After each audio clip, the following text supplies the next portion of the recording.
Hi to all of you. Greetings from my channel. I hope today is going really well for everyone. Please click the subscribe button and like this video before the video starts. With their performances, it was a week of shootouts, good news, bad news, and ball planning at General Hospital. The biggest winners of the week were Kevin Mack and Felicia, and Lucy won the title of Most Endearing Figure in Medicine. M. Wu supplied Victor's statement last week, leading me to suppose he had been chemically castrated, but as it turns out, the medicine is more vicious than Finn revealed. He had ingested a pathogen designed specifically to target a certain part of his body, and the effects might be permanent. Holly, my goodness, really did in relation to Holly. It was recently revealed that Emma Sams would be returning. Perhaps she will take Ethan with her. Holly is back. This massive secret of Victor's had better be mind-blowing by now, since it looks like the long-running narrative is finally coming to an end as things heat up with the necklace's hidden meaning. Actually, the gunplay between Sunny and Dex spiced up the show, and for a lot of viewers, it seemed like Sunny was back from before Nixon Falls. Even though I've never been a huge fan of mafia tales, I enjoyed seeing some gunplay. When they candidly talked about the new threat he was facing, and he said he would be Oak as long as she and the daughters were safe, Sunny appeared more like the old Sunny. In light of this threat, does Sunny confront a new enemy, or is this someone from the past? As I've mentioned previously, it would be intriguing if they could integrate this with Austin and Mason's storyline regarding the female boss, who has mysteriously disappeared along with the unconscious Nicholas. It would be fantastic to witness Olivia Jerome, or even a vindictive Julian Jerome, make a cunning comeback to help Sunny via Dex. To be honest, he would have an easier time of it all, and Joss and he could go together if Sunny had passed away. Naturally, Sunny won't be killed by the General Hospital, and it's probable that not even Michael wants Sunny to leave. But at this point, preserving each other's lives by rescuing the others could backfire on Michael and Joss.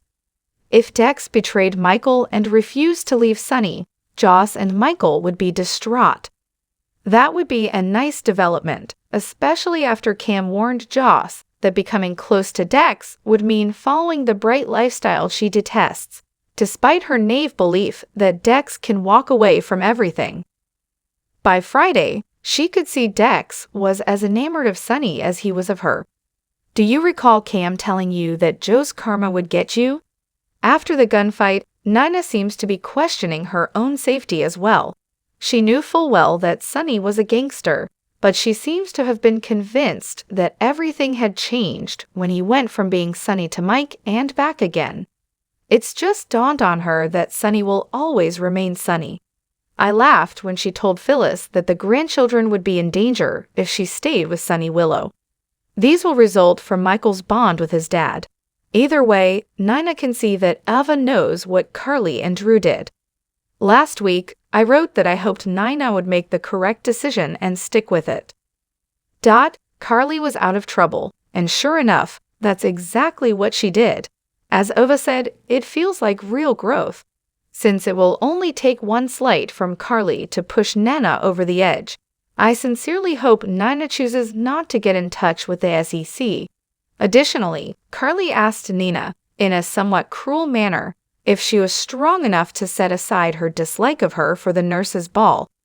Carly, you see, this isn't your game. I can't even understand Maxie's dread of wanting N's approval. Maxie ought to have known better and wouldn't have refused, certainly not to her. Is there anyone who still finds this feud interesting? Naturally, Nay and Carrie are both attending the nurse's ball because their supporters want to see more tense situations, as I questioned last week. I could now provide a screenshot from the show, but there's obviously a catch. She needs to stop taking her anticoagulant drugs and get them out of her system before they can remove her bone marrow. I find it tiresome to watch Willow sit about all the time if this story is allowed to go on much longer and brings her dangerously close to death before someone saves her.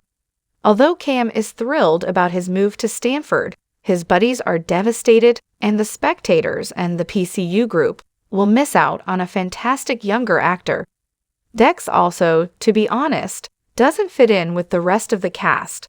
Since there is currently no official confirmation that William Lipton is no longer acting as Cam, he might still make an appearance at special events like the summer holidays and other holidays.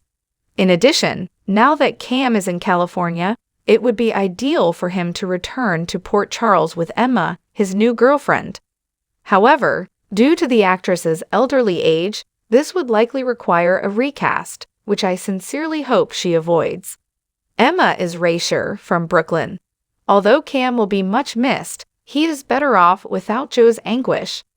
A snapshot taken from the daily updates for General Hospital, it's a struggle for Trina to convince her friends that it would be in Ace's best interest to withdraw the accusations against ES, and that the jury would sympathize with ES considering her current situation. I think the state should decide this, not them, and even if they choose not to testify, ESM will still be prosecuted for other offenses like poisoning Oz. But since Esm had to be Sprite, we have to set reality aside and respect the show's choice. It doesn't seem like Esm is making up for her illness. Considering that no one was present to see her performance, I don't think she had any reason to appear horrified. Although Heather's letter had already reached Spring Ridge, they withheld its contents from us, leaving us guessing. I'm hoping Cody pays attention to Dante and tells Mac the truth about being his father. The fact that Cody really told Dante the truth about Mac being his father astounded me. Mac will be unhappy, no doubt, but he also seems to understand that Cody's background seems to have made him overly focused on money. Felicia is not a fool either. She senses right away that Cody is a part of the family, or, to put it another way, that he is creating an additional delusion about something they once shared that Cody is punishing himself for. Will the writers wait to revisit this in 3 years, or will the truth about this ever come to light? The 2 sequences in which Mac and Felicia watched Kevin consider Ryan's death were the highlights of the week. All 3 of these actors gave heartfelt performances, and it was heartwarming to see Mac and Kevin cry together. Their conversations seemed to be concluding that chapter of their lives in a proper manner. Regretfully, Lucy was a complete jerk once more. As we all know, Victor's business will most likely be completed in time for Lucy. Her inappropriate behavior notwithstanding, I wouldn't mind if she weren't the ball hostess with the Moes. She thought the ball couldn't go on without her, so she slipped out of the safe house and is now putting everything at risk. Yes, they will be tricked by the antiquated eyewear. A General Hospital screen grab this week, Gregory was even more unbearable than Lucy, and was just terrible to Alexis. Nonetheless, his attitude is making me feel even less sorry for him, and this plot, which seems to center around a brain tumor because General Hospital operas are fascinated by tumors, is making me care even less about him. And lastly, why did the majority of this week's daily flashbacks to the day or 2 prior involve such strange events? Since General Hospital hasn't performed as many in a very long time, I haven't missed any of them. For now, that's all I have to say. Kindly add to the conversation and leave your thoughts in the comments. Thanks for watching this video. Please subscribe to our General Hospital Update news channel and stay with us.